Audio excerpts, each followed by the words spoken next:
Di sebuah desa yang indah di kaki Gunung Semeru, Lumajang, hiduplah sebuah keluarga bahagia. Desa ini adalah desa terakhir dari arah barat, dengan alam yang asri dan kehidupan yang tentram.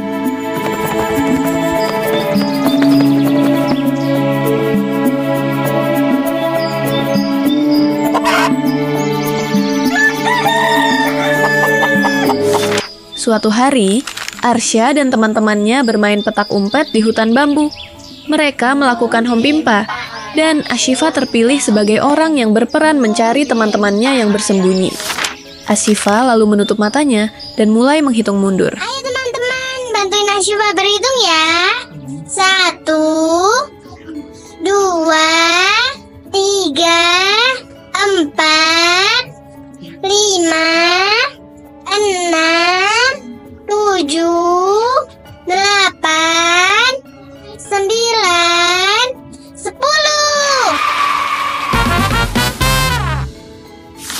Semua teman berlarian mencari tempat persembunyian terbaik. Satu persatu, teman-teman Ashifa dapat ditemukan. Dan Arsya adalah pemain terakhir yang ditemukan. Setelah puas dan bosan bermain petak umpet bersama, Arsya dan Dion berganti bermain layangan.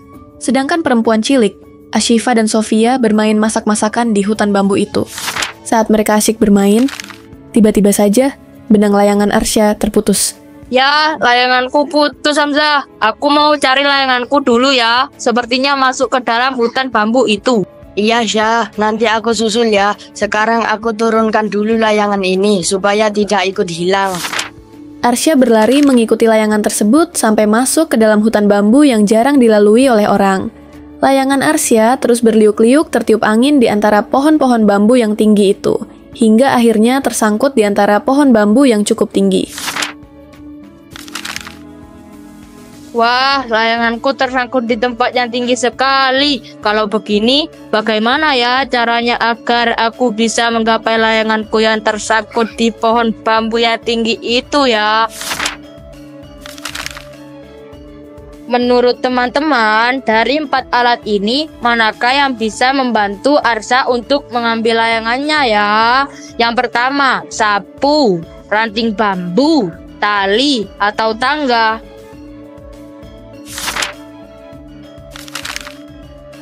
Yeay, akhirnya aku dapat layanganku. Terima kasih atas saran pilihanmu ya teman-teman. Kalian pintar sekali. Akhirnya Arsya dapat mengambil layangannya yang tersangkut di pohon bambu. Namun setelah itu, tiba-tiba mata Arsya tertuju pada sesuatu di antara semak-semak. Saat hendak kembali, Arsya tiba-tiba menemukan sebuah topeng tua yang kotor tergeletak di dasar semak-semak. Lalu, ia membawanya pulang. Saat tiba di rumah, Arsya disambut oleh Bunda. Arsya lalu bercerita kepada Bunda tentang layangannya yang putus dan topeng yang ia temukan di semak-semak. Oh, begitu. Nanti kamu bisa minta tolong ayah untuk membersihkannya, Syah. Tapi sekarang kamu mandi dulu ya. Ayah mengajak Arsya duduk di ruang tengah. Ayah menjelaskan tentang topeng yang telah mereka bersihkan bersama itu. Kata ayah menjelaskan, topeng ini adalah topeng Kaliwungu, warisan budaya tak benda yang diakui Kemendikbudristek tahun 2022. Jelas ayah. Topeng ini sudah ada sejak zaman Belanda dan ditarikan oleh penari laki-laki. Ciri dan pesan nilai dari bentuk topeng Kaliwungu ini diantaranya adalah: yang pertama, bibirnya berwarna merah dan terbuka lebar. Namanya Delimo pecah. Itu artinya kita harus berani berkata jujur dan membela kebenaran. Warna putih pada topeng ini juga mengajarkan kita untuk selalu bersikap suci dan jujur.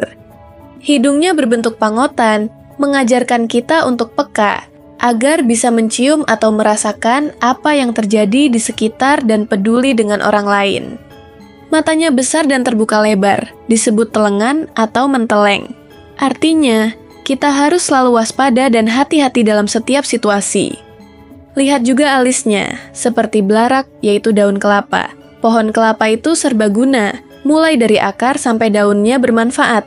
Maka bermakna bahwa anak-anak juga harus bisa menjadi pribadi yang berguna bagi orang lain.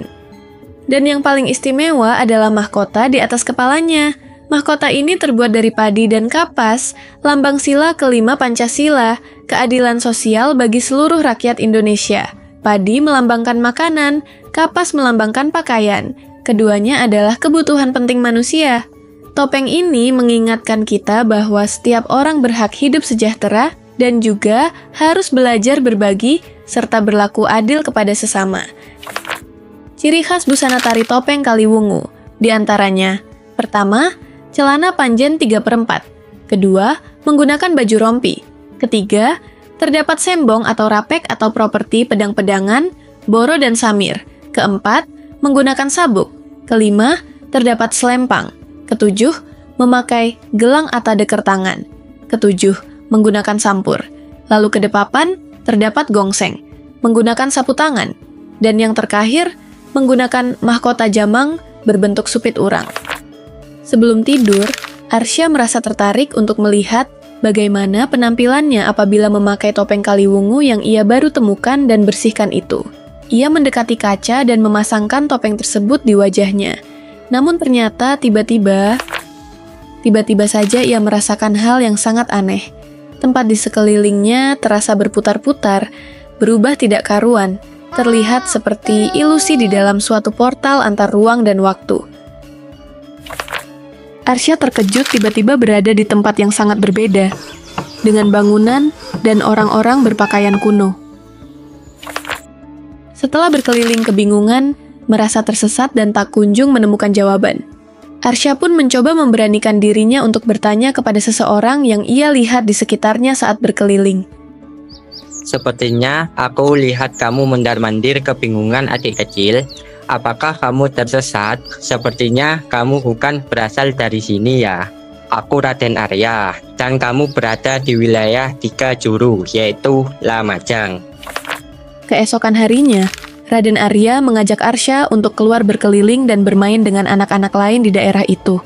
Namun, tiba-tiba Raden Arya bersembunyi ketika ada seorang wanita cantik yang lewat. "Kenapa Raden bersembunyi?" Zrenya Arsya. "Aku malu jika bertemu wanita pujaan hatiku itu," jawab Raden. Tiba-tiba terfikir sesuatu, Arsya mencoba memberi ide kepada Raden Arya untuk membuat wanita pujaannya itu terpesona, yaitu dengan menari sambil memakai topeng Kaliwungu untuk mengurangi rasa malu Raden saat tampil dan mendapatkan perhatiannya. Arsya pun memberikan topeng Kaliwungunya kepada Raden Arya. Mungkin topeng ini bisa membantu menyembunyikan wajah dan menambah rasa percaya diri Raden. Raden Arya menari dengan gerakan gagah dan percaya diri. Wanita pujaannya pun terpikat oleh tariannya. Setelah menari, tanpa membuang kesempatan, Raden memberanikan diri berbicara dengan wanita tersebut. Raden Arya dan wanita pujaannya akhirnya menikah. Dalam pesta, mereka menari topeng Kaliwungu bersama para tamu. Setelah pesta selesai, Raden mengembalikan topeng Kaliwungu dan berterima kasih kepada Arsya. Lalu, Raden menyuruh Arsya untuk segera mencoba memakai topeng Kaliwungunya kembali untuk melihat apa yang mungkin terjadi.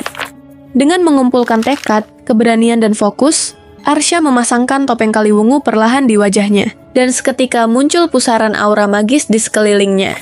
Seketika dalam sekejap mata, Arsya terkejut dan berteriak seperti terbangun dari mimpi yang panjang. Ternyata Arsya telah kembali berada di atas kasur kamarnya. Padahal, Arsya merasa tidak bermimpi.